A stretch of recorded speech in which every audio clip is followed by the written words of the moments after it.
welcome back to Yoga by Stephanie Mía. This is our second installment of the Foundations of Yoga series, or the How to Beginner series, and this week we're focusing on cat-cow. This pose is so near and dear to my heart. It's actually one of my favorites. I always incorporate it in my routines, even if it's not the first thing I start with. Trust me, it's gonna be there maybe 4 or 5 times.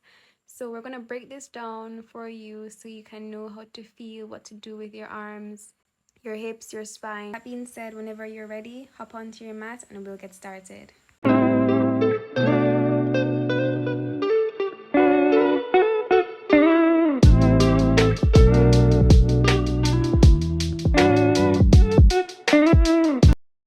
Okay, so once we're situated, the first things first is to set up a strong foundation.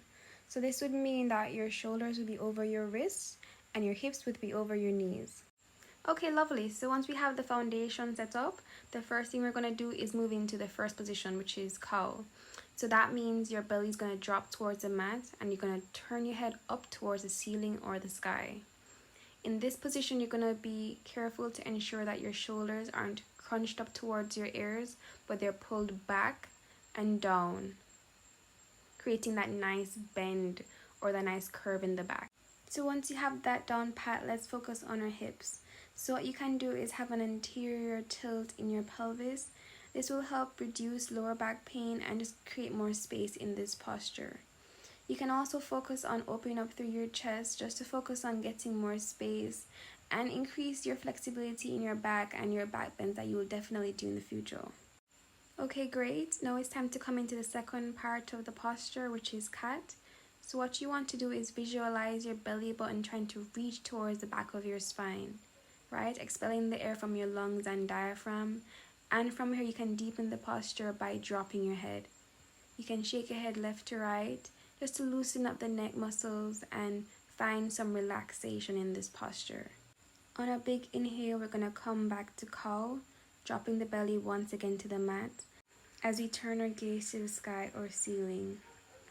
As we do a couple of reps here, please focus on your breath and be mindful that your hips are still over your knees and your shoulders are still over your wrists.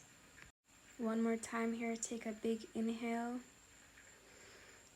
and exhale, coming to cat. Nice.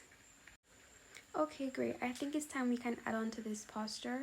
So what I also like to do in cat-cow is what we call a spinal wave.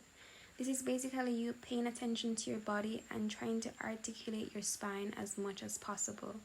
So I'm going to guide you through the process of what that would look like.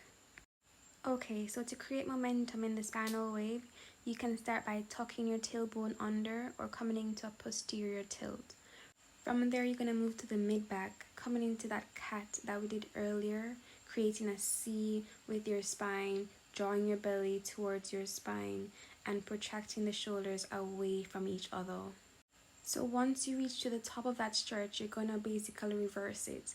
Now you're going to retract the shoulders, bring the shoulders down and away from the ears. You're going to drop your belly towards the mat and then come back into that anterior tilt in your hips tilting towards the ceiling or the sky.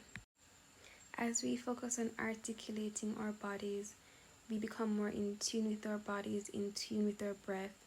So I'm just going to try to lead you through this breathing process. Here I'm exhaling, dropping the belly, inhaling, tilting the pelvic bone under, exhaling, coming up into my cat, protracting the shoulders, now retracting, dropping the belly, inhale.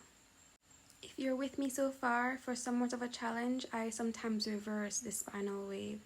So what I would do first is protract my shoulders, come into cat, exhale, tuck the pelvic bone, then inhale, coming into cow, drop the belly, retract my shoulders.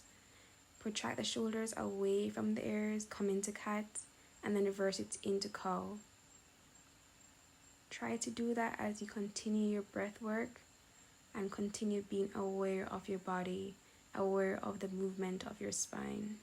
Okay, nice. So once you're finished with that set, we're going to go back to the beginning and go with the original spinal wave, where we protract the shoulders, come into cow, come into cat, come back into cow, exhale, inhale, exhale, cat, inhale, drop the belly, cow. Good job. Okay, so the final thing I will do with this cat-cow posture is basically make a circle with my torso. So what I would do, I would lean to the right, come into cat, lean to the left, come back into cow. So my breath will sync up with this rotation. So I'm a visual learner, so maybe this will help you as well. What I like to do is visualize my torso actually making a circle. So I would come into cat, come back into cow, going from right to left, right to left. Yes, so let's try this and see if we can put it all together. So we're going to take it to our left, come into cat, protracting the shoulders, come to the right, drop the belly, retract the shoulders. Nice. Take your time, left, come into cat, drop the head, come to the right, drop the shoulders. You can get a bit funky with this pose, so it's no hard and fast rule, just to get the basic idea of how to flow, how to move with your body. Just be in tune with what you need, what you want, what feels great to you. So here's a prime example of me kind of getting funky. So I'm incorporating the cat-cow, I'm incorporating the wrist circles, just trying to get the kinks out of my back. I mean, I sit at a desk 5 days out of 7 days, 9 to 5. So really and truly, I just love to come home and do this, especially after a really long day. So really just make it your own and continue to follow your breath as you do this. Cat-cow is super beneficial, helps to relieve stress, promotes relaxation and fluidity and elasticity in our spine. So I hope you had a great time. This is one of my favorite poses. So this is the second installment. Come back next week for the third and I'll see you then. Thank you so much for being here with me. Bye-bye.